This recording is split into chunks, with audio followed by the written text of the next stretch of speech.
And we are live. Good late evening, ladies and gentlemen. Welcome to Bigfoot Odyssey's Late Show.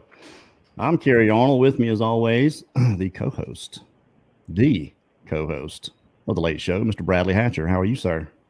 Doing great. How are you, Kerry? Great, man. So glad you're here. Glad to be here. Who's winning? Dallas is behind 14-20. Who are they playing? The Rams. Oh, Jared Goff. Yep. Just saying. In LA's new, incredibly cool stadium. Makes Jerry World look. Well, we'll have half of your attention for the night anyway. Carter Buschardt is our guest for this evening. I hope he connected earlier and then all of a sudden dropped out. I can see him backstage, but it says device not connected. So hopefully we'll get that worked out. We'll give him a little bit of time. If for some reason that doesn't happen, we will have a sit-in. We haven't done that in a while. I've got shudders ready to go, and I can't upload them. It's just one thing after another. I finally went home. I got my hard drive with all the, let me put this way over here, with all the background stuff on it, all my images. Got back, and I've got a hotspot that I have to use here because there's no internet here in the office. It's a new office, and hopefully we'll have internet next week. And I've got 1 gig that I'm doing the show with right now of high speed, and hopefully it will sustain us. You got any good anecdotes or anything there, Brad, while we're waiting? Well, I could do play-by-play on the Cowboy game. That's okay. Cowboys attempting a 33-yard field goal. Greg the leg Zerline, and he hits it. So now it's 20-17 Rams. 150 left in the third quarter. All right, close game. Third quarter. Yes, it is a close game. I've got you don't confuse the coffee cup and the spit cup.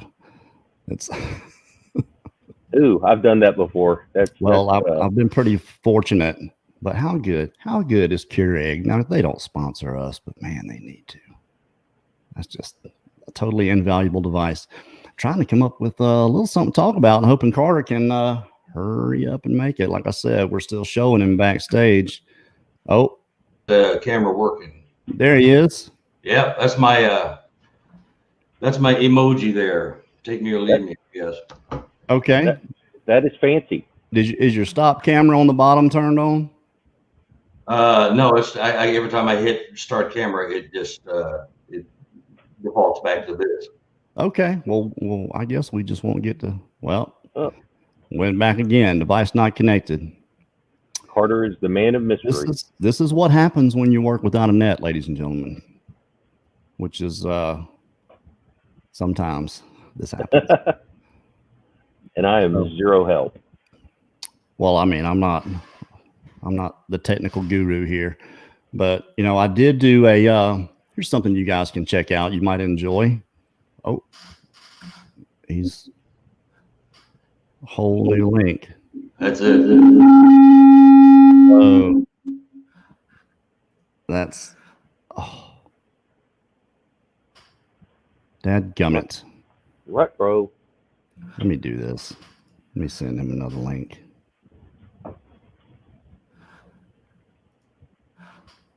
I'm so sorry, everybody. Oh, wait. He made it back. Yeah, I'm here. Okay, Carter. I'm sorry. I think that might have been me. I don't know. There were 2 links up there. But before anything else happens, let's just kind of get into it. I don't think it's that big a deal that we can't see you. I'm sure you're beautiful. I am stunning.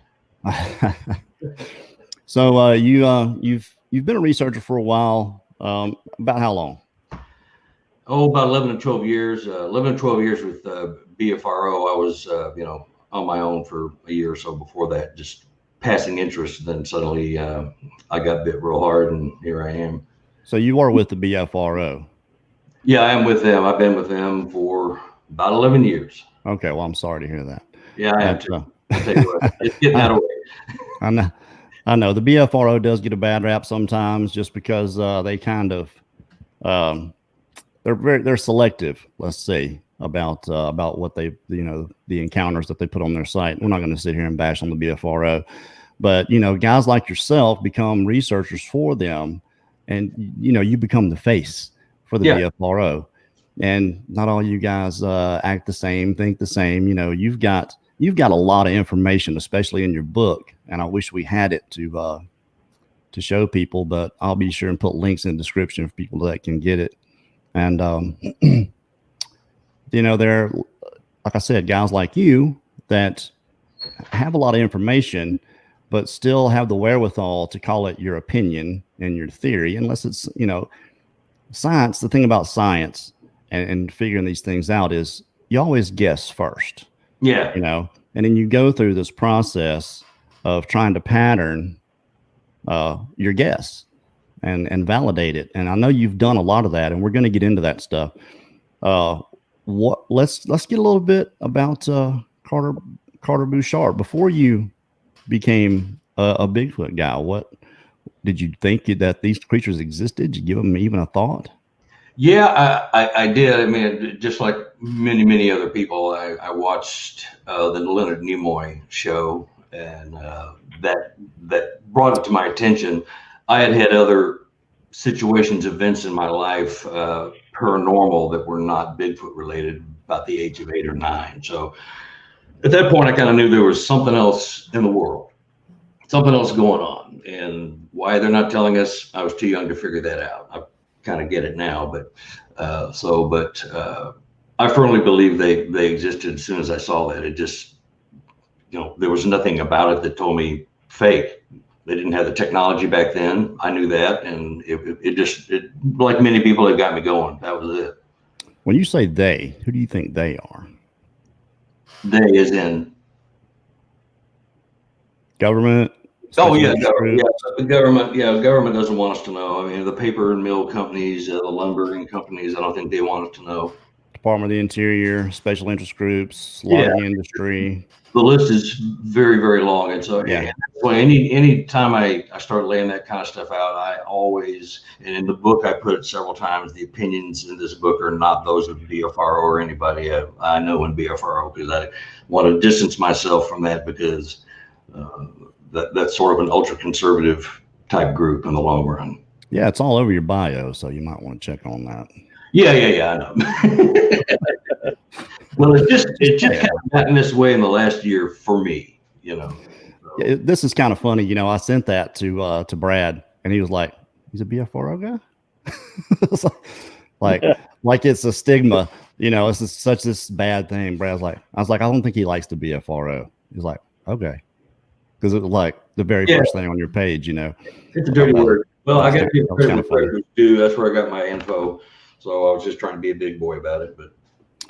Yeah, like I said, the BFRO, there's a lot of good. They've done a lot of good, caused a lot of awareness, and but I just wish they would do a little, 100% of the job and not just being cherry picking. I'm so with you. You won't even believe it. I know you are. I'm more than frustrated. It's just like, you got to be kidding me. My reports are getting censored, sanitized. Stuff's taken out of them before they get published. I'm like, are you serious? Really? That's the key element of this report. Why would you take that out? I'm right. Astounded. If you saw my face, I'd have this big O in my mouth and my eyes are wide open. I'm looking astounded because that just blows my mind. Well, what did they tell you the reason for it being sanitized? Or did they? Several reasons. People will be embarrassed for you that you were led astray with a baloney story like that, or we don't want to tell people everything. Some of the stuff that's been taken out of the reports is a key element of the report, and it affects beliefs and Native American beliefs. It affects just stories from witnesses and the data that the public needs to see, because people aren't seeing this stuff that have had experiences. They're not going to come forward because they're afraid, well, if they don't believe this other stuff, they're certainly not going to believe me. And you just never hear these stories. And some of them are just absolutely incredible and chock full of information, And, it's frustrating. So if I'm not there tomorrow, I don't care. It's just It's kind of like it's kind of like fake news. They're kind of molding the narrative, and we, you can't expect them to be like postmodernist. Everything is subjective, but whatever people put out there is what you should put there, because that is what they're experiencing. Yeah. We kind of went through the same thing here. We didn't really censor. We just never paid any attention to it. And until it started slapping us in the face, and you just can't turn away from it anymore, because it is a part of the subject. Now, what we do, we try not to treat it with kid gloves. We do try to come with every explanation we can, just to eliminate any other possibilities here, because you're talking about a lot of things that sometimes repeal the laws of physics and go against logic, and things that are in keeping with everyday reality that you just don't normally experience. And we talked about this before. Fear as an antecedent, meaning you were afraid before you saw anything, can be extremely powerful inception. It's as powerful as belief itself. So it can cause these things to happen to you. This is what I think. I'm not saying this is happening all the time, but if we don't go there, we're being disingenuous if we don't go there. Yeah. It's not fair to those people that are out there asking those questions. Oh, we lost him again, but I hope he come back. But what do you think, Brad? You think it's definitely not fair to those that are out there asking those questions and wishing that we would ask them, you think? No, I mean, especially if they're signing their name to it. That's, he's putting his name on the report. Right. It should be the way that he puts it out, because it's his integrity, his name, and it shouldn't be manipulated. Well, he doesn't see it that way. Editorial heat, let's do it that way. It besmirches his name if it doesn't fit his agenda. That's why, I have some witnesses that are upset about the way the report was portrayed and why you would take that out. But it's censorship. It's they're becoming the CNN of Bigfootery. It's just a. Well, I hope they don't watch this. You might not get another one published if they watch this. They're doing a good job of cutting their knees off themselves by doing this, and they're hurting themselves. Yeah, and it just hurts them even worse, because everybody knows, like, oh, jeepers, it's going to be censored. Yeah. So yeah, my stuff. I can only speak for my stuff, but probably every other one has been censored in the last year or so, and the stuff that's taken out is just so important. It's so vital to that particular witness, and it's just frustrating. You can put a disclaimer on there that says the opinions of this witness are not those of. You can put a disclaimer and distance yourself from it all you need, and that's all you really have to do, if you even need to do that. Well, what did the witnesses say once they read it and say, "Hey, where's this part that's so important?" I mean, have they contacted you and said? Yeah, a couple have. Yeah, a couple have, and I mean, I totally understand it, and I've had to explain it and best I can without offending them. Sure. It's, well, you just fell for some bullshit, Carter, and no, I didn't. There was one report in Oklahoma where these three guys who lived in Texas trying to get away from the COVID stuff and all their family and all the drama. So they drove up to Oklahoma, a place they'd all camped before together, and they just had sleeping bags and a phone and some matches, and they were just trying to get away for a night. So long story short, it rained all night, and about 1 o'clock in the morning, they were awakened by 3 knocks. Bam, bam, bam. It was very close to the camp. Then about 17 minutes later, exactly, it was 3 knocks about a mile away, and then behind them, and then on the other side of them, and then back in front of them. So 5 times there's 3 knocks. They're freaking out. They have a good idea what's going on, but they can't do anything. It's raining. The campfire's gone out. They had a fire they built, and so there's 3 knocks. They built the fire. They finally woke up at 5:30. They fell asleep after it was all over, and they built a fire ring. There was 3 rocks taken out of the fire ring and placed in the middle of the fire ring. There's 3 campers. There's 3 sets. There's 3 knocks, 5 sets of 3 knocks, and then there's 3 rocks taken out of the fire ring and put in the center. That was left out. That's so important because to me, it's counting. They even felt like they were being counted. Mm-hmm. That the removal of those 3 rocks from the outside of the fire ring and placed in the middle, which is just it slaps you in the face. That is what that is, and they felt it. They said it to me before I said it, and I was going to say it anyway. You were getting counted out, and they were surrounded, or there was 2 or 3 groups, and they were moving around behind them, but they couldn't tell because it was raining. But that's an awesome tale. It's a Class B. Nobody saw anything, but it's an awesome story, and it tells you about the intelligence of the creatures, and they were watching these guys, and it was 3 simple guys, unassuming. They'd heard of Sasquatch. They kind of knew about it, but no previous desire to get up close and personal. And that's an awesome story. And it was sanitized, censored. Why would you take that last part out? That's the clincher. And so he also took out the reference of they are. We felt like we were being counted. They thought that. So I mean, why would you do that? It makes no sense. I mean, that just kills the story. Yeah, there's a lot of them like that. I mean, it's frustrating. And so a lot of us, we don't know what reports we're not even seeing that are coming in. We have a system, it all comes into one big data point. And a lot of us go, I don't know, it's not like they used to be. So either people are really not calling in reports because they're frustrated, or something else is happening. I can't put my finger on that.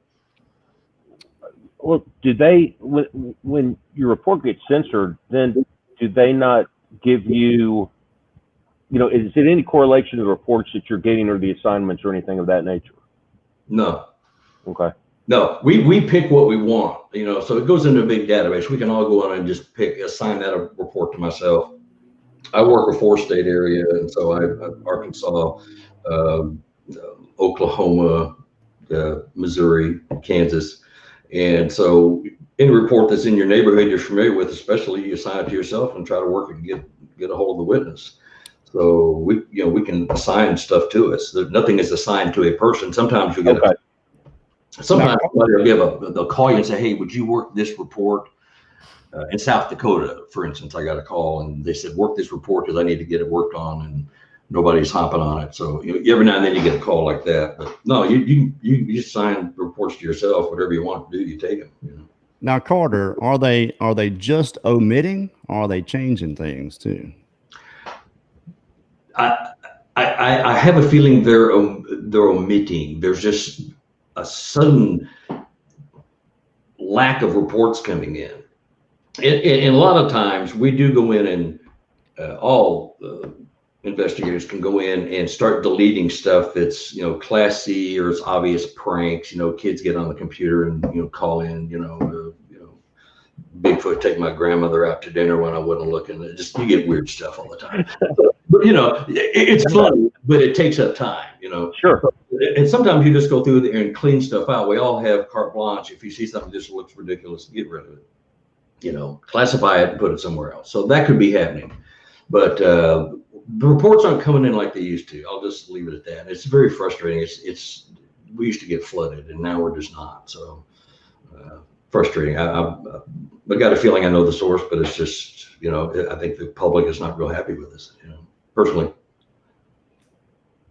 Well, it takes courage to talk about it. So, thank you for that.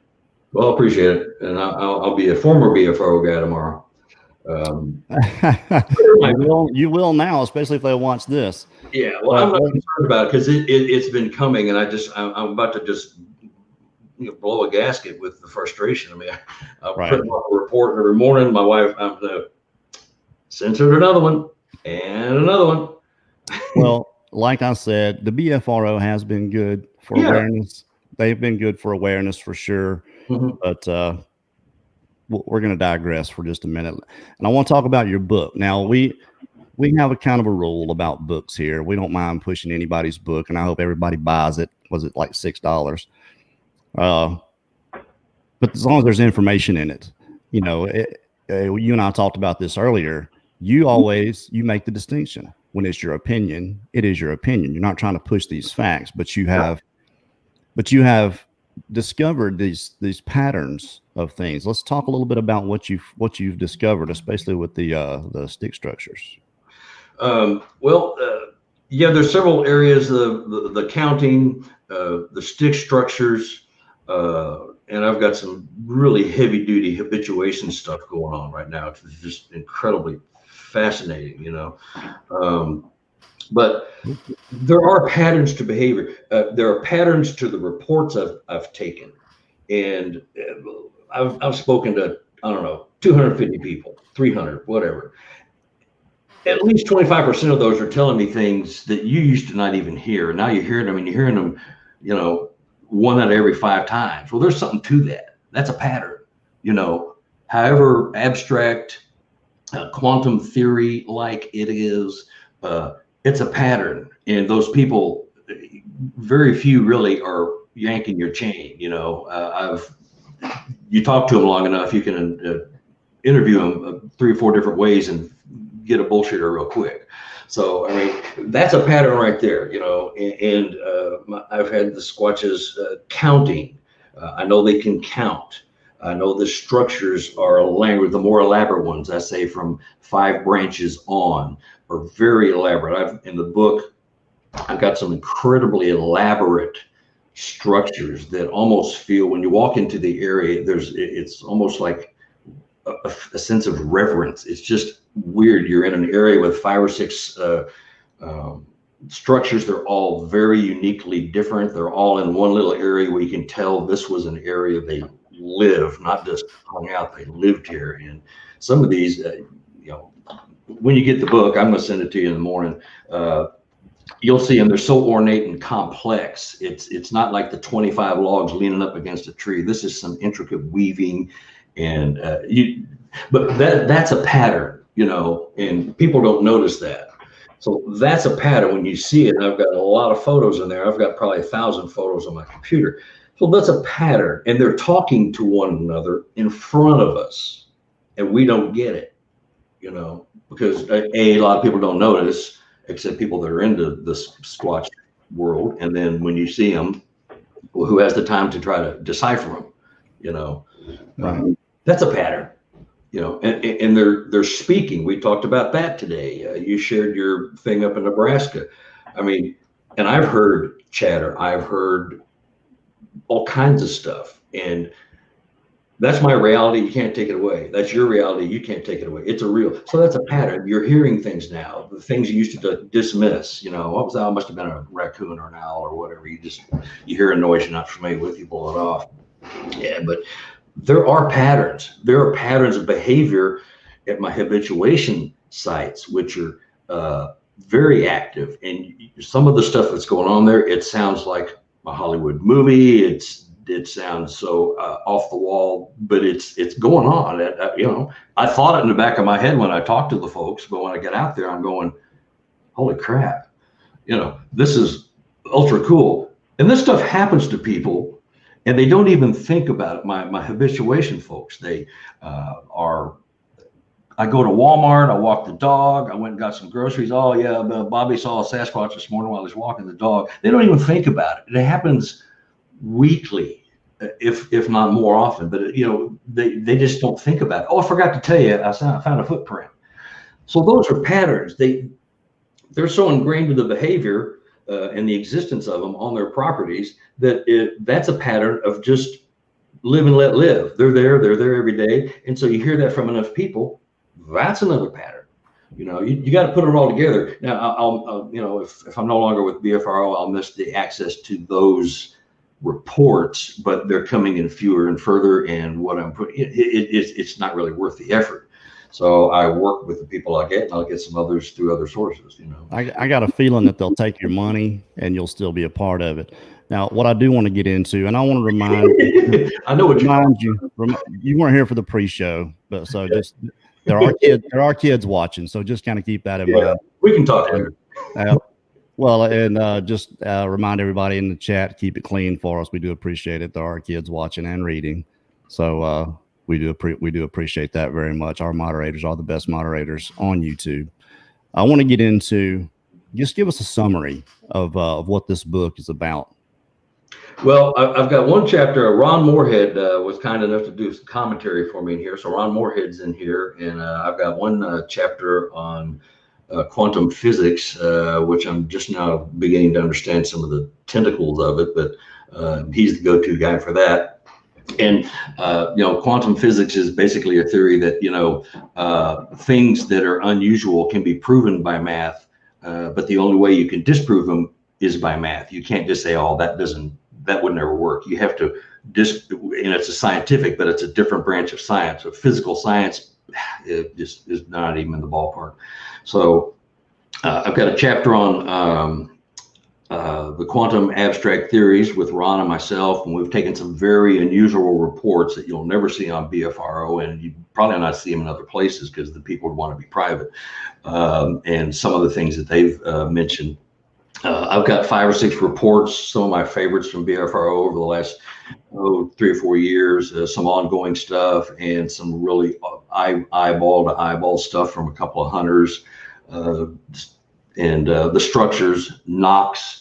I think knocks are a form of language. I think the structures are a form of language. We just don't know what they're saying. It's sign language. If you got a circle with an X across it, you know what that means. Don't go there. Well, they've got signs that mean things too. We just don't know what it is. So I'm trying to get that they have a language. They do communicate. They're doing it right in front of us because we don't know any better. We're just stupid humans. They got us whooped out in the woods, and so those are all patterns. And it's basically for people who have got a passing knowledge, at least, because the rest of it would make sense with the structures and stuff. But I covered, the structures and knocks and great reports and visitation habituation, which I differentiate from a little bit. And there's 64 pages of color photos in there, structures, every picture I've taken, and some really good artwork from Sibylla Irwin. I don't know if you know her. No, doesn't sound familiar. Yeah, but anyhow, that's kind of it in a nutshell. It gets into a lot of.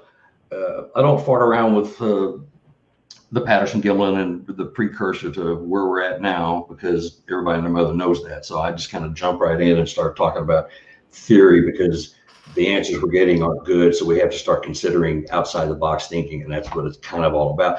And I say, just consider it as an investigator or researcher. Just consider it. You don't have to believe it. Just consider it. Put it on your plate. And if that's our mantra. Exactly. That's our mantra here.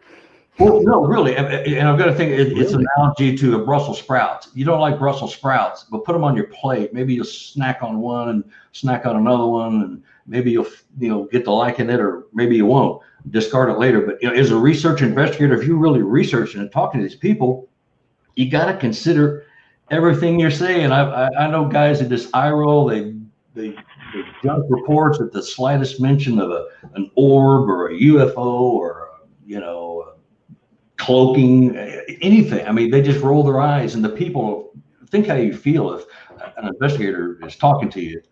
And trust me, if even his eye roll will come through the phone. It does. People will know when you're not being respected.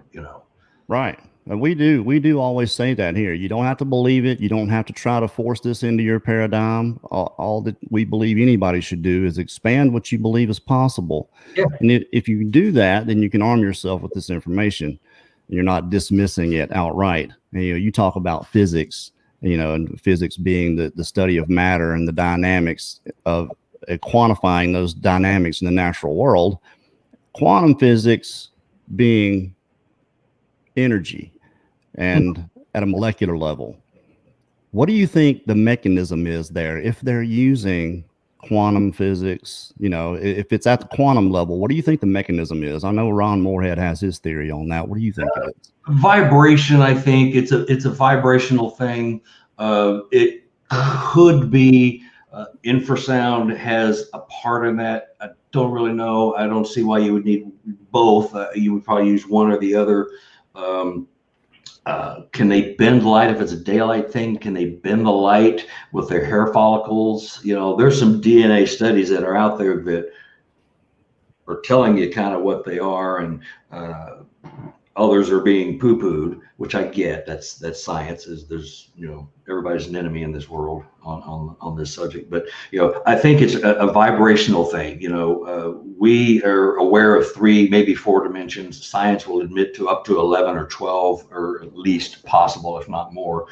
So if you can somehow change the fabric of time and of the molecular structure and cause a vibration where you just slip into another world, you will just appear to disappear. I mean, that's a Cliff Notes version, of course, because I'm not well versed in that. But that I get that part. I don't see why you can't do that. That seems like it's entirely feasible for humans in science. And what we may have going on now, they don't even tell us. I don't see why the Squatches probably can't do that. If they can do it, it's a possibility. But the only thing to me is just, it sounds too simple. It sounds like, if it is a frequency thing, then we should be able to find that frequency, pretty, to me. We have enough equipment now, you talk about things getting better and hearing and seeing more things, recording equipment is getting a lot better. People are out in the woods with cameras that have better microphones, and they're hearing, different things more than they used to. I know we were, but when you're talking about frequency, it just seems like that would be something easy for us to replicate. Yeah, you would think so, and the commercial market for that would be absolutely off the chart. So why that's not out there if it exists? So there's your conundrum: is, well, does it not really exist? Do we just not have access to it, or does it not exist because we just haven't figured out how to do something with it? Make a camera that'll detect it, like the FLIR and the heat signatures and all that stuff. So yeah, and that is oversimplifying, but it's an explanation. It depends on day or night, and we talked about that today about do you go and do they actually have these powers? Do we just think they have, or we assign them to them because they were there one minute and disappeared the next? And it's an easy, lazy explanation, possibly. Yeah. They fooled you. That's kind of the direction I would go. That 4-foot wide creature jumped behind that 2-foot tree and hid. Right. But there's got to be something. And I told my Squatching buddy here about a year or two ago, I said, we're missing something. We're missing the entire boat on this. This is just ridiculous. They have some of these skills, and we can't figure it out. We're just looking at it the wrong way. I think we still are. One day someone's going to come up with something, and we're going to go, oh my God, that was freaking easy. Oh, what the hell was I thinking? Right. That's probably exactly right. But there are people out there that just want to believe in magic. They want to believe that it's something super paranormal, and I'm not saying that it isn't. But what I do think is that it's not wise for us to dive head first into any experience, no matter how bizarre and real it may seem, without doing a little due diligence in between. Asking those questions, those things that eliminate other possibilities, because our senses are flawed. All of them. They're our experiences. Primate Objective just wrote, frequency is subjective. Most of this stuff is subjective. There are very few objective truths in this, other than they exist, and they seem to be hairy and big and ugly and like to hide. There are very few things we can nail down about these creatures, and why we have all these questions, the whys especially, and hows, but there are answers because they do exist. Don't you think somebody already knows, though? Well, probably all the answers. Like you said, government knows. You can't go to Mars and to send the Hubble and tell me you can't find a hairy hominid in the woods. I mean, come on. Who's buying it? Disagreeing with you. Well, let me ask you this, because you hit on something right there. With the stuff that gets omitted from the reports. Have y'all ever gotten together and tried to say, okay, what was omitted from yours? What was omitted from yours? And is there some consistency in what is getting admitted? And if so, could it be, the quantum type stuff that, somebody just doesn't want to get out And so where it dummies down, Sasquatch. I mean, I know that's kind of wacky out there, but Thanks, yeah, Matt. Anything, let's say 10 years ago, 12 years ago, I'll give you a little back thing, but real quick. Okay, it's BFRO, for a while, we have a category: hoax, hallucination, insane. So, and there was a period of time when if you got something that had any kind of UFOs or, disappearing, cloaking, blah, blah, blah, any of that kind of stuff, it just went in those files. You didn't even bother. Honestly, that's just, they know that that's the truth. Anybody will tell you that.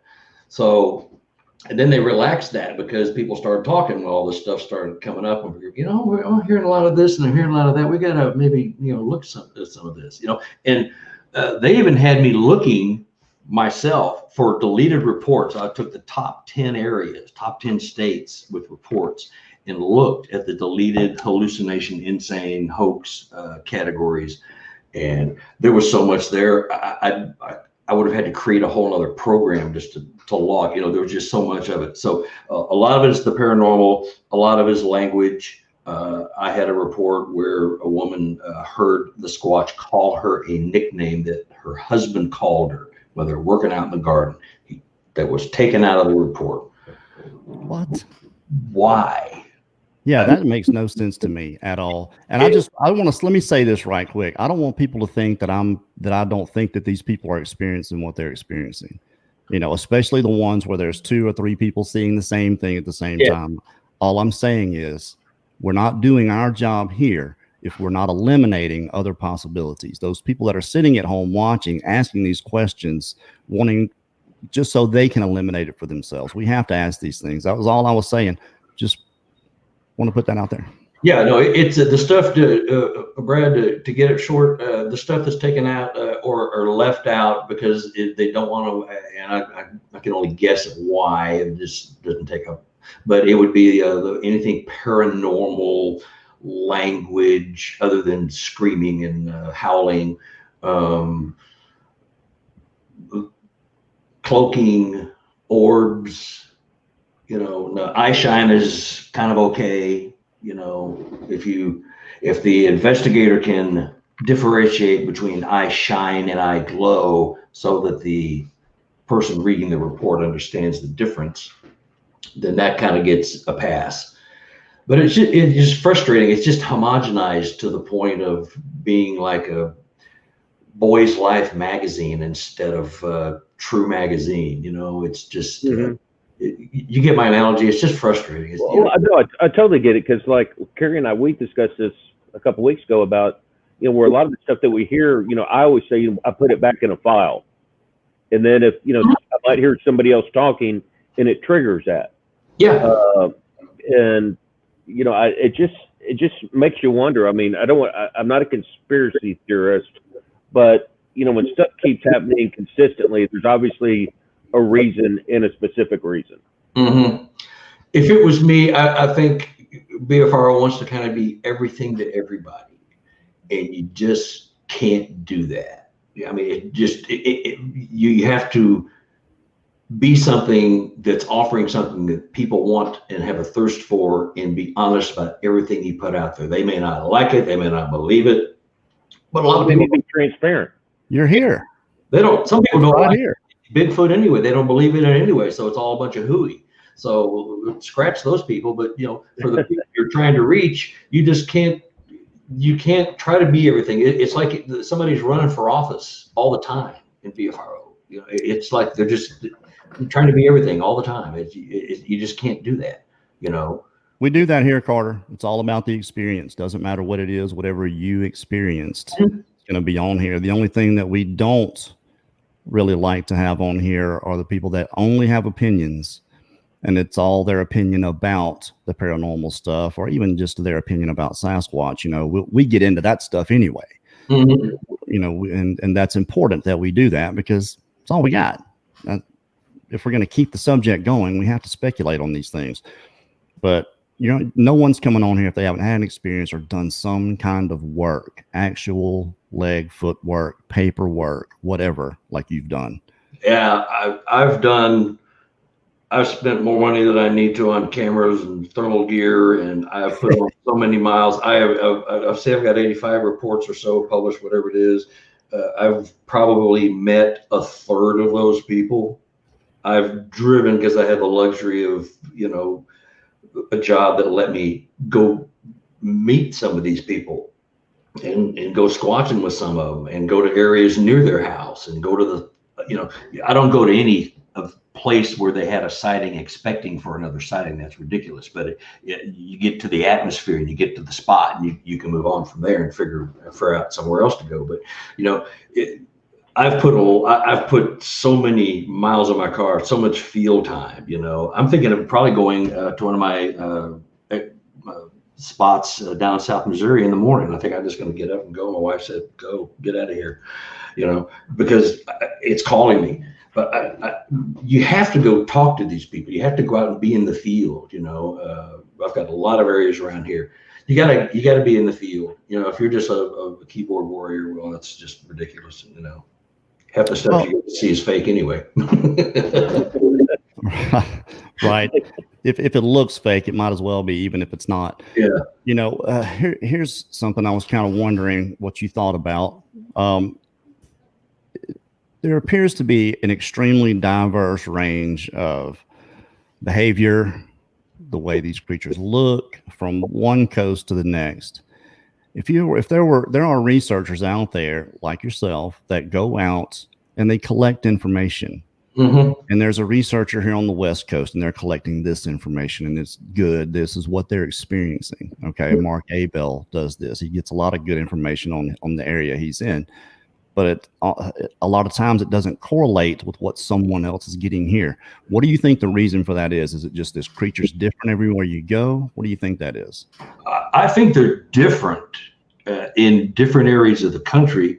I think perception of the event is also different, and it may not be as much as the creature, maybe as the experiencer, and how they're relaying that event to you if you weren't there to experience it yourself. So I think that's some of it. But as a rule, it seems like the skunk apes are a little shorter and more hostile down on the the Gulf Coast, Florida. There's some 9-footers down there, man. There's some big boys. But you hear that they're a little smaller and leaner and more hostile. You get the big healthy guys up in the Pacific Northwest. Here in Missouri, they're pretty much the same as Pacific Northwest. They're 7 to 9 feet on average, and 600 to 1,000 pounds. So I think the temperaments are different based on like it would be if humans. If somebody from Seattle is going to be different from a guy from New York City. You got people that are crammed in and high pressure, and you got others areas where it's just it's like a tropical rainforest, the Pacific Northwest. Hey, so you're right. You come down here and run around in 105-degree weather with 99% humidity and see if you're going to feel good. I'll probably stay pissed off. I'm from Texas. I'm used to that heat. So that. I think their environment that they are in creates a personality. Something just happened at the football game. Yeah, it was 3rd and 10, 21 seconds left. Oh, somebody threw a flag. It was a Prescott Gallop and the la. Sorry about that. We knew we would only get about 70% of Brad tonight anyway, since the game was on. So we appreciate you sitting in. I see Brady lost today, so that's well, it's the Cowboys at the Rams. Well, all the other guys in the Western Division in Kansas City's area, they all won today, so we're gonna have to keep it up. Carter, I know you're a researcher. I know you don't consider yourself an expert. I wouldn't label you an expert, because the people that I label expert are the ones that have all of this knowledge that would, apparently be direct observation, long-term knowledge that they come out with. Do you run into a lot of people like that? I mean, I know you talk to a lot of people that just tell you, hey, this is how it is. I run into a few. I run into more witnesses or Billy Bob at the Quick Trip. that, hey, I got something to tell you. I saw that sticker on your car, and they go in and tell me. I'm in an hour later. I'm still having a conversation with this guy about his grandpa's farm. It turns into the Carter Chronicles and all that stuff, the Bigfoot story. And so I have more guys like that I run into than actual investors. Because, like you said, I'm not an expert. I don't know anything. I don't know everything. Nobody knows everything. I mean, there might be a couple, but I haven't heard anybody that has dazzled me with anything I hadn't already thought of in my head or hypothesized. Well, what I'm talking about are the guys that I hate giving examples, but I'm going to give you one.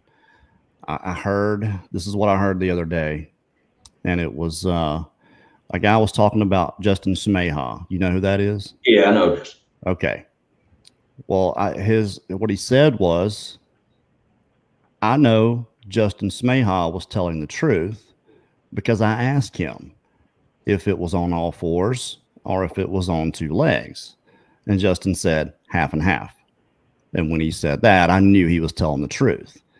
Now you think about that for just a second.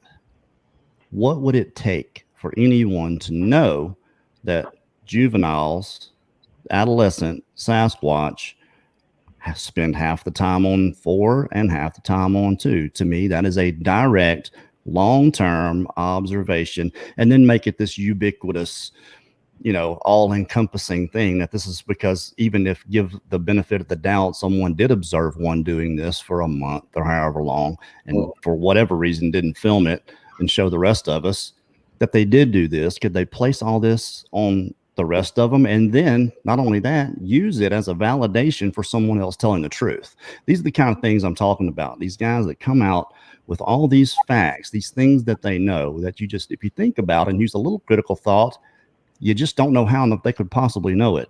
Those are the kind of people I'm talking about. The guys that hurt us, that hurt the subject. Yeah, I would find opposition to the thought that they would be taken as truthful because, like you said, and anybody that looks at a video of a chimp sees it on all fours or on upright, and that would be, in my world, that's common knowledge. In your world too, I mean, it's common knowledge they hit all fours. I just took a report from a Native American in Kansas. This creature dropped to all fours and ran off after walking at him for almost 100 yards. And so, that doesn't make me an expert. That doesn't make him an expert. That doesn't mean that's the first time and probably the only time he will have ever seen that behavior.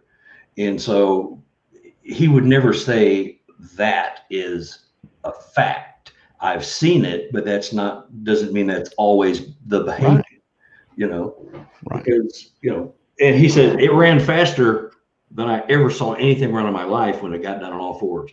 And it got down on hands and feet, not hands and knees. That to me was a clarification that he saw something. He was very adamant that he cleared up that, because you say hands and knees. Well, everybody says hands and knees and ran off. Well, it's hands and feet. It jumped up in the ground, landed on all fours at the same time, and hauled ass.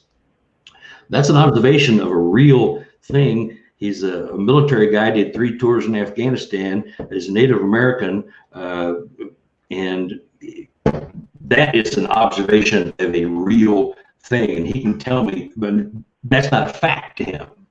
No, that's different though. To me, that's not, you're not putting some percentage on it. No, half the time they're doing this.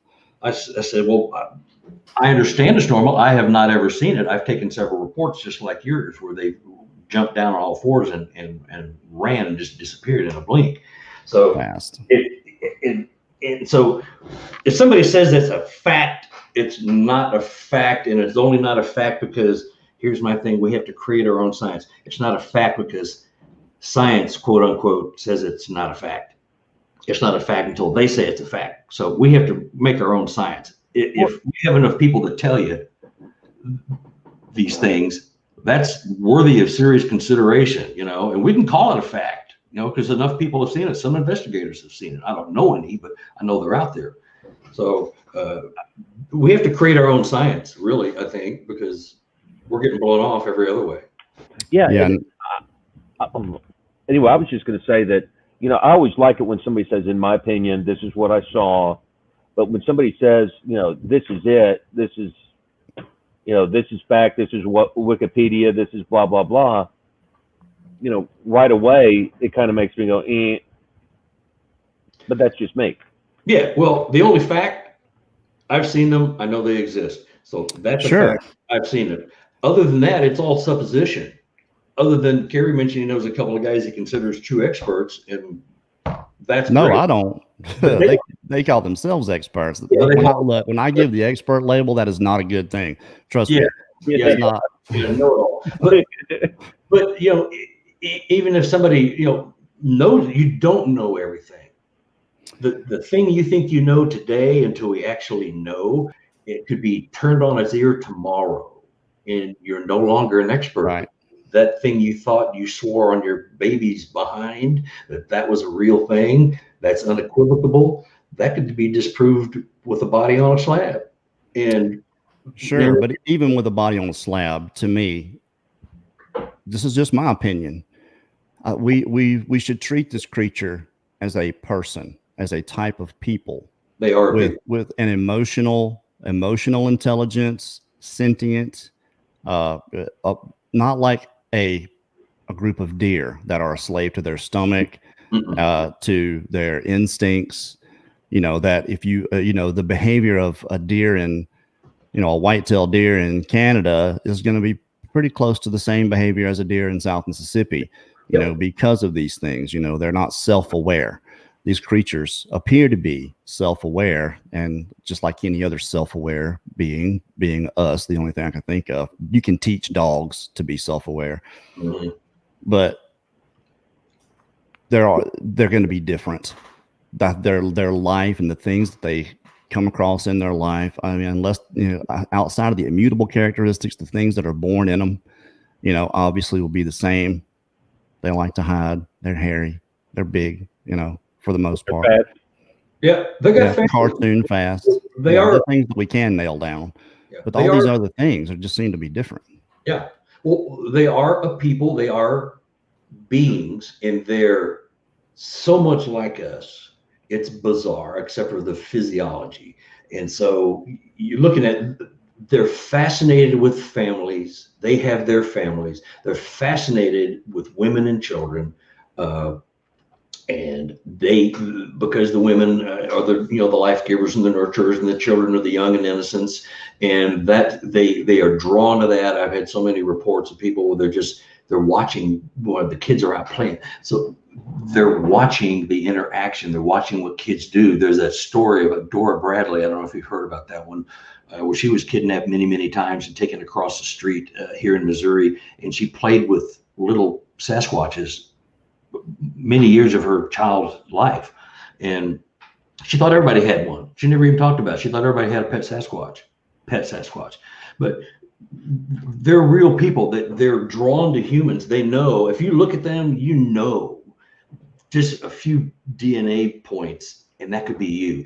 They look at us, and I know they know the similar, you know, I know they know. They're smarter than us. They've got a lot of crap on us we can't even touch, you know. I mean, and they're fascinated with us, and we're fascinated with them. And I think between that and the technology we have, that's slowly and quickly coming to the market, that's going to be the key. We're going to catch an irrefutable Gimlin type film if it doesn't already exist. And I'll credit the Paul Freeman stuff. I kind of like that, but yeah, other than that, you know, they're fascinated with us, and we're fascinated. That's why they watch. Your best chance of having an encounter is just sit on your butt in front of a campfire, throw some hot dogs in there, and let the smell go through the forest, and see who shows up. You know, if you're going out looking for them, you're not having near as much luck as if you just sit there and they come to you, because they want to watch you. They're fascinated. You know, they mess with your tent. They run their fingernails across your tent at night. They tweak your tent strings. They put fingerprints on your car. You know, I mean, they're all over the place. It's hilarious, actually. You know. And we can't put our finger on them. It just blows my mind. It pisses me off every time I come home. I go, God dang it. I was so close. And I couldn't figure out how come he wasn't there and he was, or, you know, my thermal quit working at that very same time.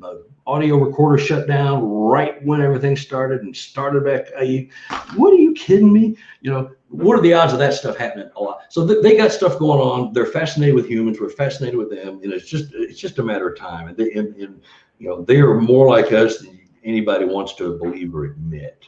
You know, other than their physical characteristics. Right. Yeah. Like just there are kids watching, Carter. Just letting you know. Oh, well, yeah. Is that a bad word? Yeah, just a couple, but that's, you know, that's all right. Oh, poo. I'm sorry, poo. We're past it. We're past it.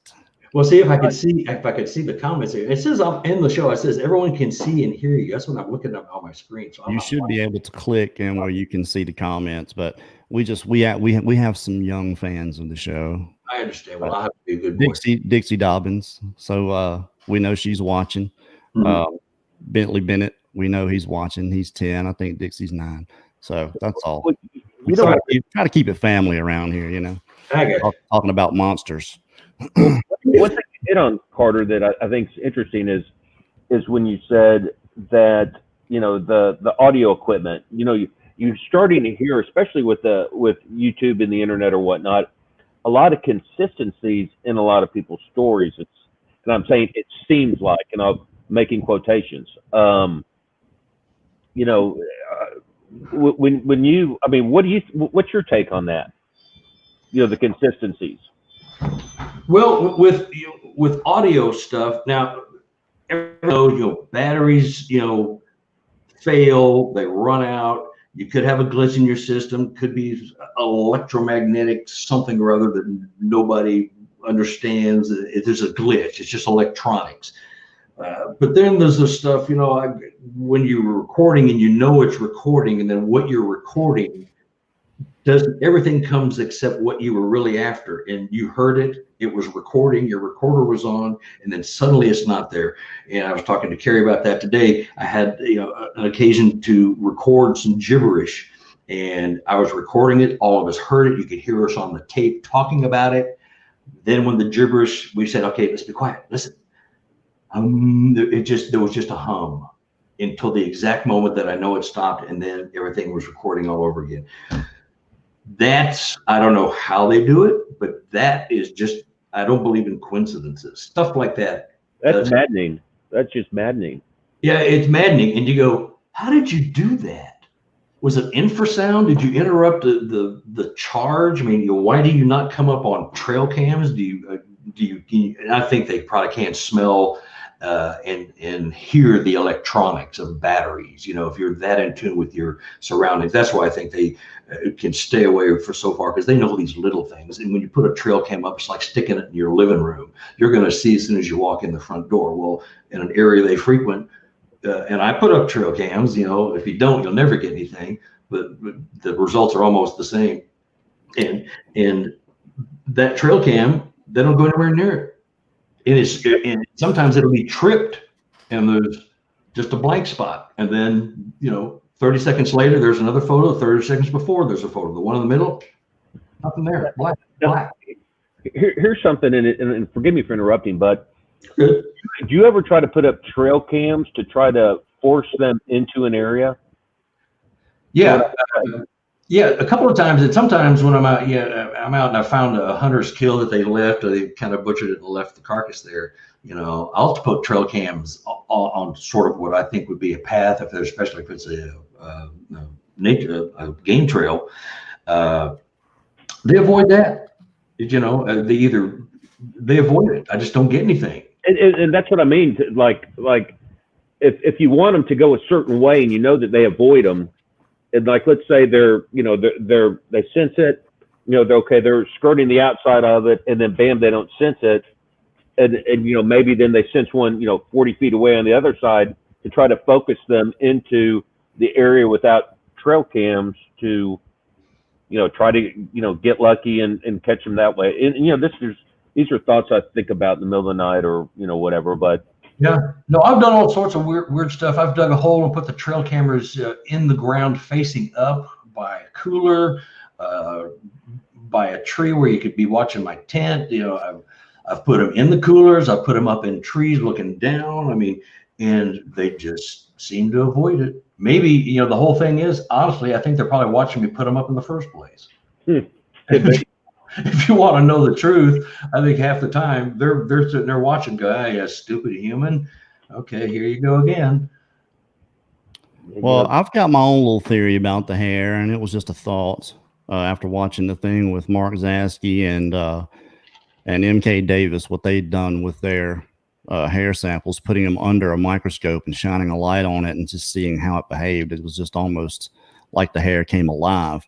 And I had this thought that, you know, what if the hair absorbs light, like it doesn't reflect? You know, that to me would make perfect camouflage, especially if you were if they get into the shadows and, you know, the way our eyes work, they would just be so easy to hide from us. And if that's the case, a lot of these trail cams are infrared light, and that beam has to be interrupted and bounced back before that camera is going to go off. Well, what if they walk in front of it all the time? The camera's just not going off. You know, and we do get pictures of a lot of things really close. They're like really up close. Or the good stuff that we do have, something else might have triggered the camera while they happen to be, you know, in front of it. That was always a thought of mine, that, you know, that you can kind of put a trail cam out and maybe they don't notice it. If you can hide it well enough and they're not around watching you put the thing up, and they're walking in front of it, just doesn't go off because there's nothing triggering the camera there. Yeah. Or if they're hunting and chasing something, and that sets the camera off and catches them in the background anyway. Well, yeah, the thing about bending light or absorbing light is something I mentioned earlier. I think that those hair follicles, if that is possible, we got little or no luck. You know, I mean, yeah, no doubt. Look, we got little luck anyway. You were talking about researchers going out looking for them. From what we get, we get a lot of researchers that go out and look for evidence. You know, they're looking for footprints and tree structures, and you know, as soon as they hear a scream or knocks or one or two, they're ready to go get in the truck and leave. Yeah, you know, that's a lot of the researchers that I know. I'm not saying everybody, not trying to dog on you guys that are out there getting it done. And I'm just smiling to smile. Are you ready for some questions, Carter? Yep. Let's do that. Let's get into some questions from the chat. You guys put them all in caps for me. I'm not Daniela Aiello. No kidding. No kidding. You're all thinking that right now. Yeah, no kidding, Carrie. Captain Obvious. Someone said that earlier. Someone called Daniela. Calling Daniela. Let's see. Here's one. Hedy Lamar. Hunters, how hard is it to hunt this creature? Well, I'm not a hunter, but I can tell you. I was. Most hunters, or many hunters, do not maybe even carry the firepower to take one down. If you hear from other hunters who've shot at them and claim to have hit them, I don't know what caliber you're going to need. You probably need 50 caliber. I don't know, 454 Casull or something like that. Yeah. You need something big. A lot of guys just don't carry that. And I think they're watching you hunting them. I think they're just so much physically superior to us. They go in places that we just can't go, up hills faster than we can possibly make it. I think they put a lot of things they know we're not going to go through between us and them just to watch us. So I think it's a lot of that. How many times have you heard that hunters say I had it in my sights and I couldn't pull the trigger? It was too human. I was going to say that earlier. Yes. Yeah. I mean, even if I'm going to go out and kill one and it suddenly looks like your cousin Leroy, you're not going to pull the trigger, because you're shooting at possibly a human ancestor or relative. I mean, why take the chance, even though it's not illegal? I just think it's a good idea, Cherie. The other thing too, though, is you got to think if somebody's going to pull the trigger at one, there's two or three of them that the guy's not even going to see. So if one shoots one, they're going to be vaporized. I just don't think they're going to put themselves in a position to be shot. I agree. They're just too smart. I mean, it could happen. There are a few trail cam shots where they're pretty good, but they're not, certified. Right. And so if they're dumb enough, if that's the Squatch that's dumb enough to walk in front of a camera, there might be one that's dumb enough. They can't all be geniuses. Well, you hear a lot of sightings. I've heard of a lot of sightings where like one will be, bent down over a creek doing something, where the water is noisy, and somebody will come around a bend and just pure blind luck, come across one. But then it seems like they always say then, they automatically know somebody's there, even if their back is turned to you, some sort of sense anyway. Yeah, they're very in tune with their surroundings. They hear footfall long before we hear theirs. They walk so quietly anyway. It's like somebody it's somebody in your house. If you're in a forest that they live in, an area they frequent, they're going to know every nook and cranny, every fallen tree, every carcass, every possum. They're going to know everything because life depends on it. So you're going to have to be more than stealthy to pull something like that off. Mid-South Sasquatch Steve Landry asked, do you believe the Sasquatch are responsible for the structures we're all finding? I would say probably 80%. I mean, there are some that, there are survivalists, and there's another group, I'm not sure what they call them, that go out and practice survival skills. Boy Scouts go out and do some things in forests and stuff like that. Usually where they frequent. So I'd say probably about 80% are made by Squatch. Simple directional things to very complex communications. It just depends on the weaving, and there's some very intricate stuff in there. Well, there are those people out there that will say, if you think Sasquatch is building tree structures, you have no idea what you're talking about. And there's a couple. So how they would know that, I don't know, but it almost seemed, I found one. I didn't find one. I went and filmed one, the second documentary we ever did. And there is no way that this thing fell like this. I mean, trees that are brought in with no stump. And there was a footprint found there. And just the way it all came together and was weaved in together. And it wasn't the Boy Scouts either. I can guarantee you that. Some of these trees were 700-800 pounds. Yeah. So, I mean, some of the stuff is obvious. Is that you take 5 chopsticks and you throw them in the air and you get them to come down in a woven type structure. How many times do you have to do that before that happens? You'll be doing it to the day you die. It just won't happen. You know what I mean? I mean, it come down not to a triangle or a teepee thing, but something that's got some weaving to it. It just won't happen. Yeah, something almost, very intentional. Some of these things are not all of them. I'll give that to some of these people. Not some of these things, could have fallen possibly in certain ways, but when you look in and there's 4 trees there together and there's no stumps anywhere for these things to have fallen from, and they just trees from somewhere else, nothing else like it around. It's just or with the root ball up in the air, one happens to fall over and then land the opposite way with the root ball up. Yeah, I mean, Aaron Heisner, he asks, how do Bigfoot know what a stationary camera is or what it captures via light mounted on a home? Well, it's a giant eye looking at you. And we were just discussing this. If you put a little box that's out of place, even though it's camouflage, with a round eye on it, that's bigger than a human eye, but maybe not quite the size of a Squatch eye. And if you're in tune with your surroundings, like I know they are, they know what it is. And sure. They just know because it's out of place. A human put it there. If they didn't see you put it there, they just know it shouldn't be there. That's how in tune they are to their surroundings. I use an analogy in the book.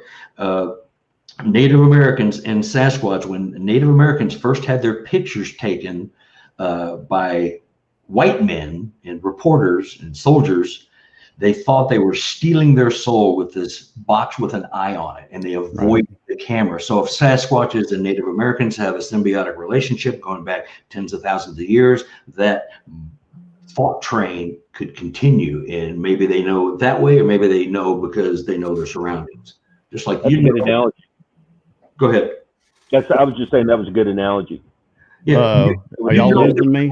In your living room. We went over that earlier. If you walked into your house, if somebody had a camera stuck up in your corner, it'd take you what, 5 seconds? Oh yeah. And so that's simplifying it, but you know your territory, they know theirs. Y'all, I think my internet's gone. I think Yeah, you're yep, it just ran out. It did. Can you hear me? Yes, I can. You guys are just so choppy. I can't understand any of it. I'm sitting right here. Everyone can see the chat list just stopped. Yeah, Brad, you're gonna have to finish the show, man. Okay. I'm sorry. I apologize. No worries to everybody. No worries.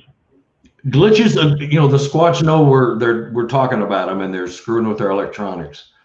Yeah, I mean but you're right though. I mean, in your house, and you do kind of know where everything is for the most part. Yeah. I can imagine, a whole family of them where they do know if somebody's walked in the woods. It makes sense, and I think a lot of it is what makes sense and what doesn't make sense. But then when you keep hearing the stuff that you think doesn't make sense, then maybe it does. And I know that sounds kind of goofy, but yeah, no, if it doesn't make sense, it doesn't mean it isn't true, especially in the cryptid research, because it could be true, and they know. Trust me, if you're a hunter and you've got a spot you hunt, if somebody's come in and put up a camera somewhere, if somebody's been in and chopped down a tree, your area. Oh yeah, no, you're exactly right. And that's simplifying, but and you multiply that times 10 for a Squatch that like literally lives in and off the forest. They're going to know where everything in their immediate area is. If there's an acorn out of place, they're going to know it. It just stands to reason. They're that smart and they're that advanced in their knowledge of their surroundings. I mean, there's no other way to exist like they have and stay hidden without being able to escape situations. Mm-hmm. It just doesn't make sense any other way. Don't know if it's paranormal, but you just have to consider everything. Right. We're going to be shocked when we do get the story. God, they can do that. You kidding me? What the heck? How do they do that? We're going to be shocked. Some will, some won't. I mean, some of them have been doing it for a while. I'll probably be less shocked than some and more shocked than others. But it's, nothing defies logic when you're talking about these creatures. Right. And we were talking about being able to disguise and bend the light and all that stuff. Octopus, chameleons can disguise themselves. Why do we think nobody else can do it? Insects, why do we suddenly think that a creature that's 8 feet tall and 800 pounds couldn't possibly do that? There's dozens of creatures on the planet that can do that. So, there's another vote for, some mechanism we just don't quite understand yet. And I wonder if it's just a logic that they're so big. How could something that big do that? Whereas if you look at a praying mantis or something like that, where they can, or a gecko lizard, mm-hmm. Maybe it's just nothing. The mindset of nothing that big can do that. Yeah. But it seems like in the last 5 years, more and more stuff that 10 years ago we would think is nuts with this creature is becoming more, kind of standard in a way. Mm-hmm. Well, bigger is a human. Bigger usually means brutish and dumber. Shorter and more svelte means smarter. And so when elephants, although their intelligence is vast, they're still big and brutish, and we don't see them as having any particular skills, but they use infrasound like lions. Right.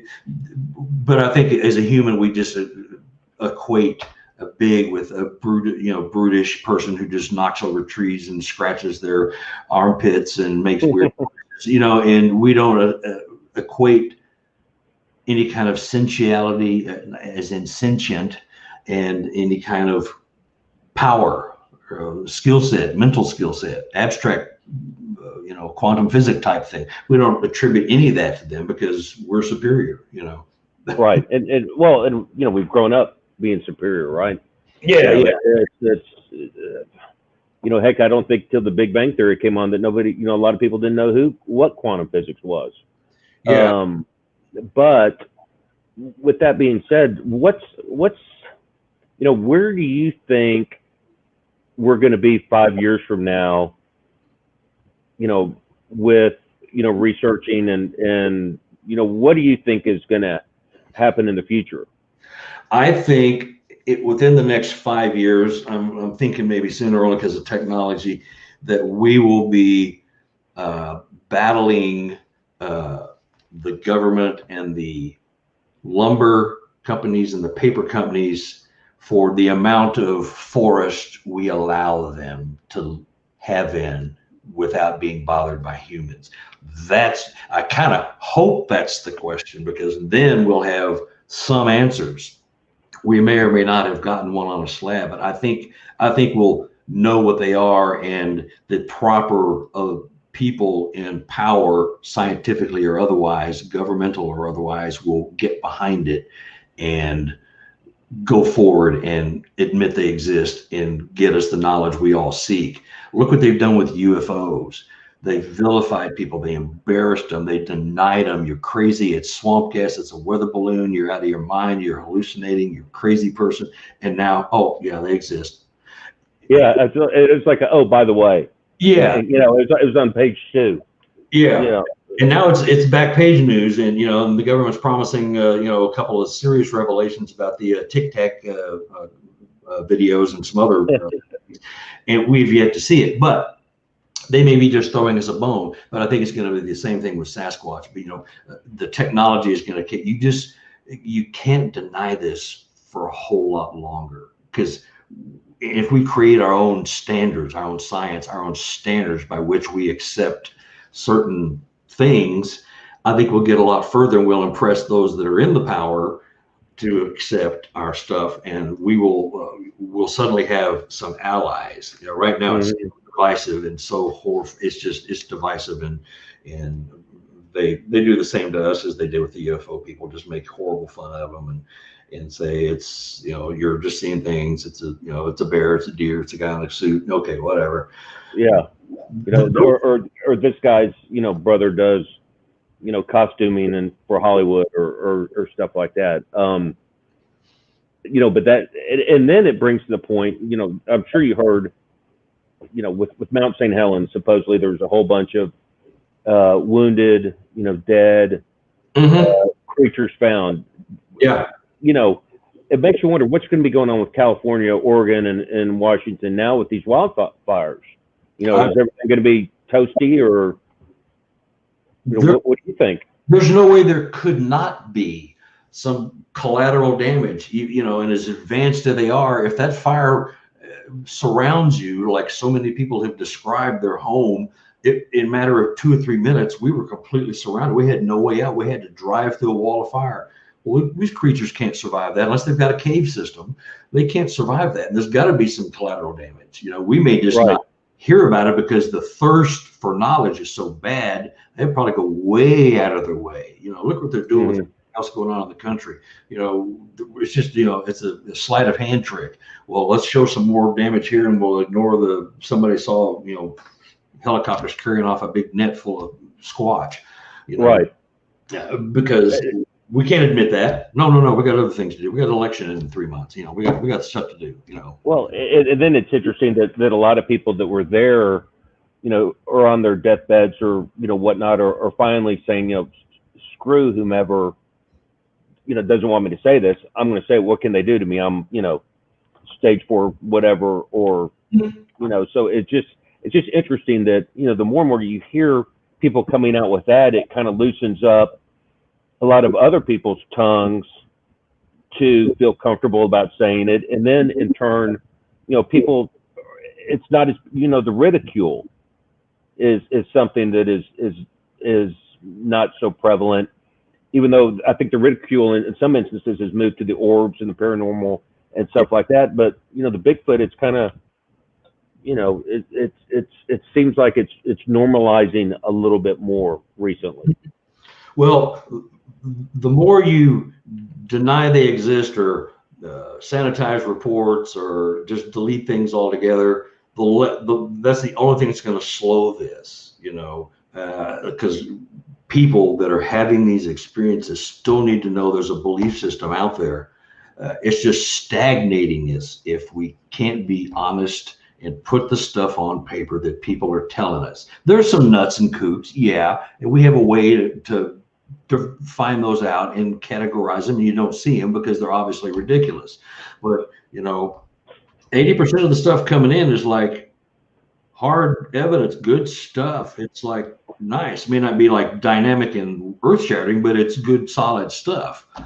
People are having experiences, and they go, and here's what happens to me when I'm talking to somebody and they've told me this incredible, sighting. I saw, 40 or 50 deer being herded by 5 Sasquatch into an area, and you heard all this screaming and yelling, and just silence, and suddenly, what happened? They funneled them into an area, and that kind of stuff doesn't make it. Wonder why? That's a hunting technique from my point of view. Hunters right now use that, Right. So so the stuff we're not getting is just keeping people that want to come forward, like you mentioned earlier, from coming forward, because I don't hear anybody talking about my orbs or my cloaking or whatever. I don't hear it. So honey, I better just stay quiet. And so it sits in the eyes, and it's passed among family members, and that's it. It's not fair. It ain't right. That always holds up progress. We'll never fly. We'll never go to the moon. We'll never fly an airplane. We'll look at it. There was a lot of naysayers, but this is something that has been around for a long time. The thing to me, what is the actual real reason you won't tell us what's going on? The real reason. Is it, religion? Is it, the income from the state parks is too big. Yeah. And that's a good. Is it evolution? Are you going to interrupt something with evolution and religious? God created man, and you're going to upset so many apple carts. What is the real reason? There's one real reason that the powers that be are sitting on the stuff. Bothers me to death. I just, and we'll be shocked. We'll probably be surprised at the reason. A lot of us will be going, really? I knew that a long time. What? Come on, really? And now you got me thinking, what do you think I'm going to have to ask it. What do you think the real reason is that the powers to be at the BFRO are, squelching certain stuff? And I kind of touched on it a little bit earlier, but, do you think that they're in, I've heard rumors about if you tell them, if you call in something, sometimes then the feds will show up at your property. There's and I know people create rumors to cover up rumors. Yeah. So, so I guess that's a question. Well, to diversity. Well, God dang it, I don't know. That's really tough to discuss. Other groups hide things too. It's not just BFRO, but they're the biggest by far and the biggest exporters of knowledge. So I think if I was going now, I'm trying to find a correlation for when lumber and paper got to be such a big deal. Was there another reason they denied them before the commercialization of the forest for tourism, paper, and wood? If you could find a correlation, like what was the reason for dismissing that before that? How far, 1800s, 1700s, paper and lumber. What was the reason before that existed to deny it? Although I don't think anybody really denied it. There was just not a lot of widespread knowledge because the dispersal of humans and communication, you all had was telegraphs, and my God, the Vikings reported sighting tall beings. It was that 1400, 1600. I mean, it's a long time ago. It was, yeah. I mean, like from the very get go. But I think right now it's monetary. I think it's a monetary thing. You touched on the thing with the tourism, and I think it's the paper. Some of the biggest lobbyists in the United States are the lumber and paper companies, and so they can steer a lot of money that way and buy a lot of silence. Well, yeah. I mean, it'd be interesting if there was some sort of, now you got my business hat on, if some sort of lawsuit came about where you could subpoena the banking records. Yeah, I mean that would and then it would be interesting to see. It would really answer the question if you subpoenaed the banking records, and then depending on what law firm they hired to represent them, if it was mom and pop attorney or some big firm that and that kind of answers its own question. Yeah. Which I'm giving away interesting thoughts and secrets, but you can get questions answered by seeing how they react and what their next move is. Well, which set of books would you want to see, Bradley? That would be the question. Well, I mean, because the ones in the Bahamas or in the Caymans. Or in Switzerland, not the books on, but I don't know. I mean, and I don't like getting conspiracy, but that's pretty good conspiracy. Yeah, it just it's a follow the money thing, with a lot of things with I don't want to get into the virus and all that crap. But, it usually right now, because of the materialistic world we're in, it's a follow the money kind of thing, and the kind of philosophical thing that they're trying to protect us from, evolution, us being related to some bizarre, tall, giant, hairy creature. Well, there's only 5% or 6% difference, maybe not even that much, between us and gorillas. So why is it such a stretch? So why would you be protecting us from that? So it's got to be something, deeper. Is it the Nephilim? Is it the biblical thing? But why is that upsetting? Because, that's God created it. Everybody believes in God, most everybody. So, why would you want to suppress that? But maybe there was some alien intervention. You get into all these those are the conspiracy theories. Were we tweaked at some point? And I kind of might think we were. We got awful smart awful quick, like 1,000 years ago or less. It's just kind of funny. And so you wonder, and maybe that's where they're protecting us from. That's that conspiracy thing, and that's like, okay, now you lost me, man. That's just too far out. That's just crazy stuff. I ain't buying that. Well, okay, it's a theory. Like I say, it's not necessarily belief, but it's a possibility. It gets stored back in the file system that maybe something will trigger it, and that's kind of and Carrie and I talk about this all the time. Some of this stuff is so far out there, but some of the stuff that we take as a norm now was so far out there, 60, 70 years ago. So what are you going to do? And our role here is to ask questions and sometimes tough questions, but it's still it's a massive learning experience for me. Yeah, it is for me. It's fascinating. I love it. I'm trying to picture, when I'm a great grandpa, I'm going, yeah, I used to chase them guys around in the woods, and all that, telling the great grandkids a bunch of lies and stuff. Oh, that's cool, Grandpa. Yeah, they were 20 feet tall. Yeah, I whooped 2 of them with one hand. Exactly. I beat him with my diaper. I tell you, But it's just we will be that person one day. We'll be talking about. I knew. I had a piece of that in my head. We just knew it. I mean, I just knew it. We're just that close for so many years, and boom, it happened. Well, it seems like just with the advent of the internet and just information age and whatnot, that gosh, you got to think it's got to be pretty close that something is going to break. Yeah, it has. There's too many other things. If nothing else, they will spill the beans to take our minds off of other things. Well, let's dwell on that. God, there really is a Bigfoot. God, they're related to man. Oh my God, they were, Gigantopithecus and a woman, and all of a sudden we got Sasquatch. I mean, there'll be something, and it'll take our minds off of what's going on. And it'll be a true revelation. I mean, I can't see them. We've already been through the hoaxes and the fakes and the dead Sasquatch in a freezer and all that junk. So, we're past that. So we're going to get the real deal. We may just get little snippets, but we'll get the real deal, or good pieces of it that'll, keep us on the right track. Just has to happen. It will. I know. Yeah.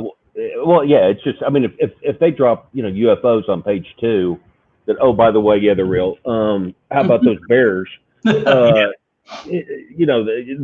I'm sure something like that is going to drop at some point.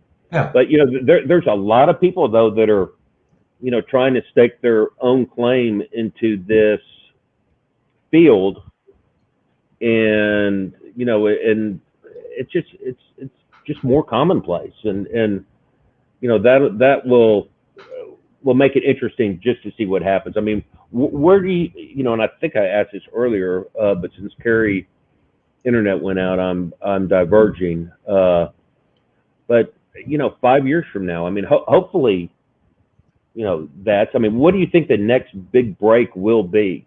If you could predict, if you could put your hat on. DNA.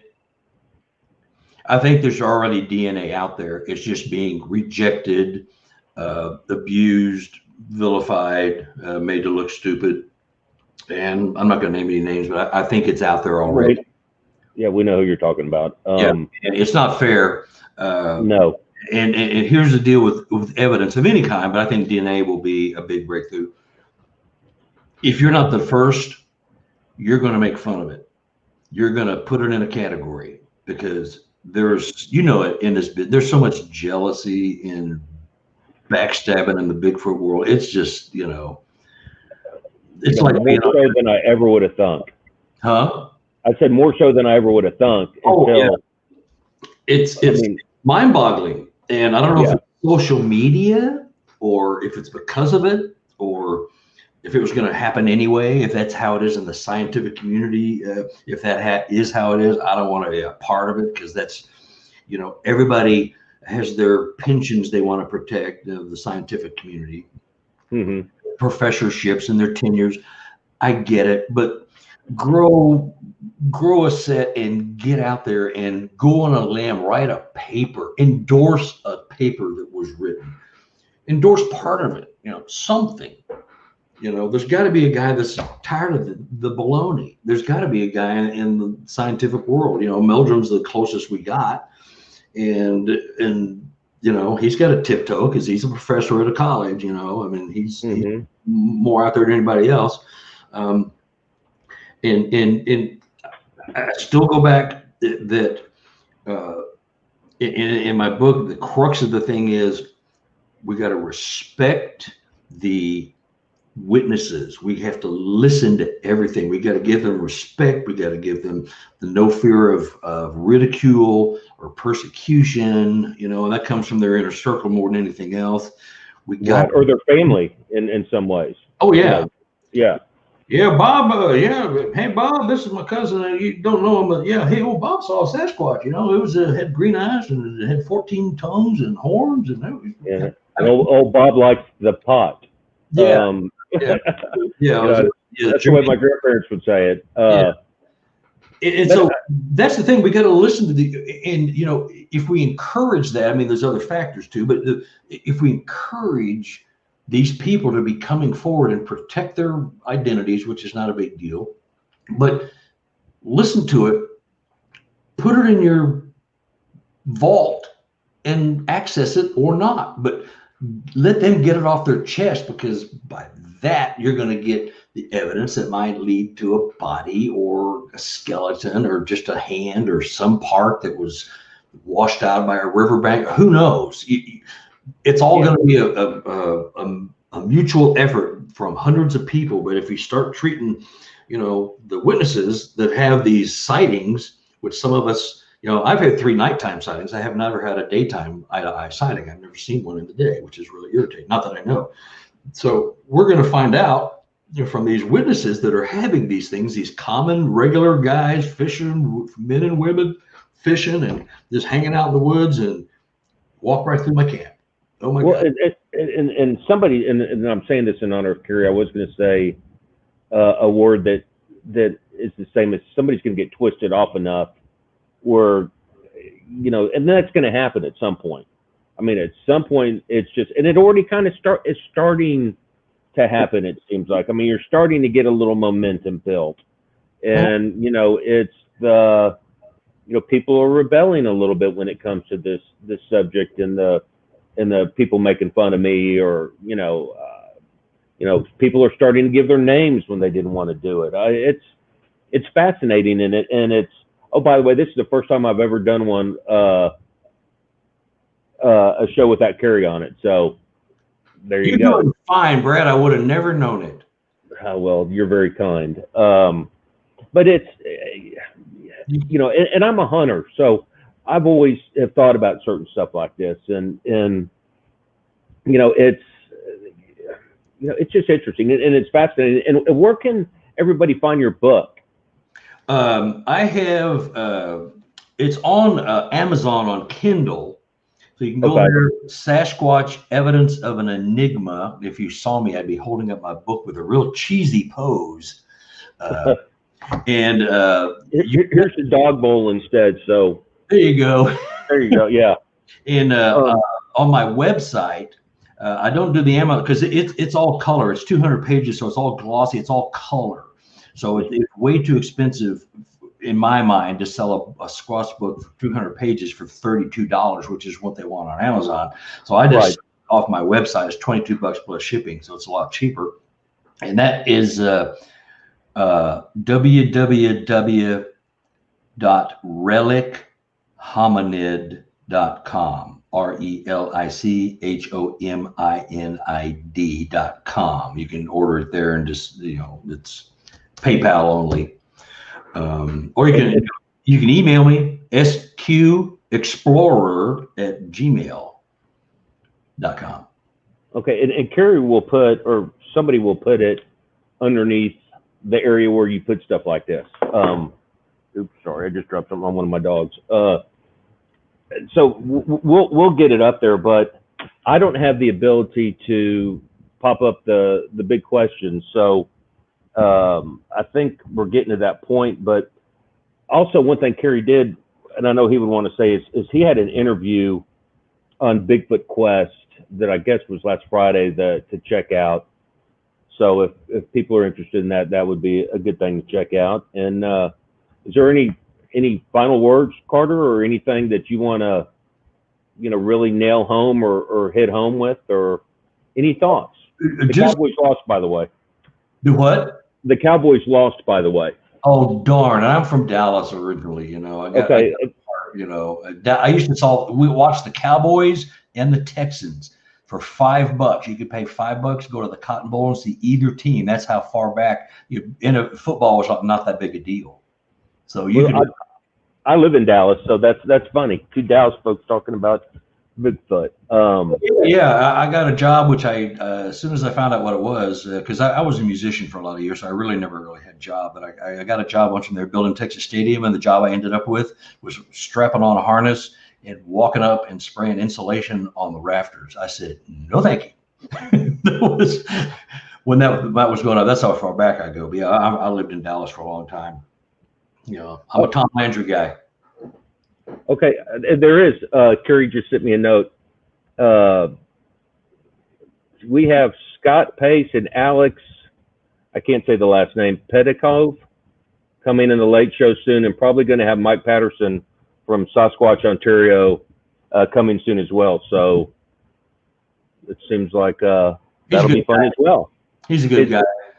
No, if you've got a sighting, ladies and gentlemen, if you've got a sighting, you've got knowledge of something, and you want serious confidentiality, get a hold of me. And your information is safe, your location, all that's safe, but get your report out. Your report will be report it in its entirety. And if you've got abstract stuff, the better. It doesn't mean it doesn't exist. And you just be confident and be brave and say what's happened, what you've experienced, and it'll be for the greater good. I assure you will. Just got to get it in the right hands. Yeah, no, and no more editing feature. Yeah, and like I say, it's frustrating. It's been coming to a boil for me, and I've been talking about it with several people, and it's just like, I can't do this. I just can't be a part of this. It's a charade. It's not right. It's fake. We're withholding stuff, and for the wrong reason. I don't even know what the reasons are. I mean, it doesn't make any sense. We've been over that, but it's just right. Well, you get to a point where sometimes stuff has to change, and you get doing something so long that sometimes, and I'm not speaking for you or whatnot, but I know that you just say enough, done enough, Yeah, it's time. It's time for me to go out. I've got enough things going on. It's not that big a deal. I love having my reports out there and published because people get to read them, and it does inform them to a large degree. It's just frustrating that people are not seeing what's really going on. It's turned into something that it's just very frustrating. That's all I can say. Okay.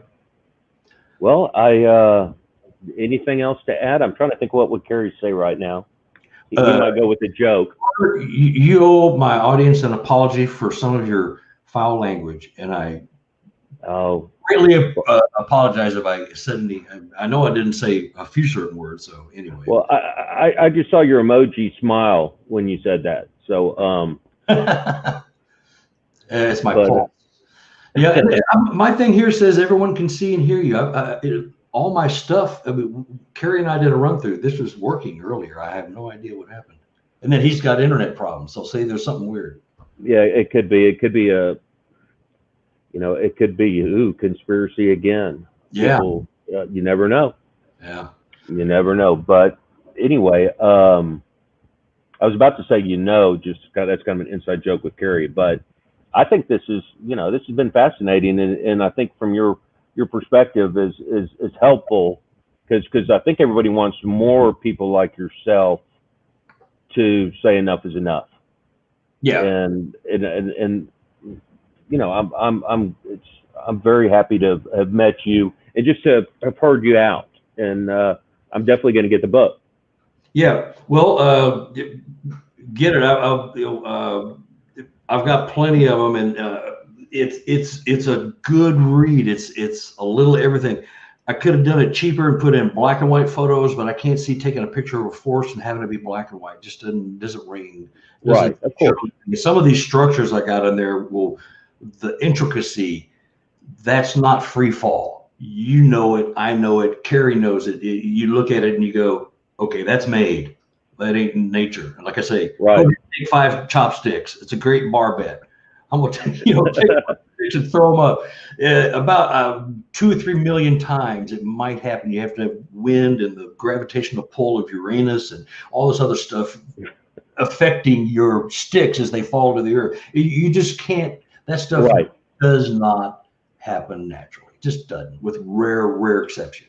So well, I tell you, I look forward to reading it, and and speaking for Carrie, we appreciate you coming on, and I think this has been very insightful, and got a lot of people thinking.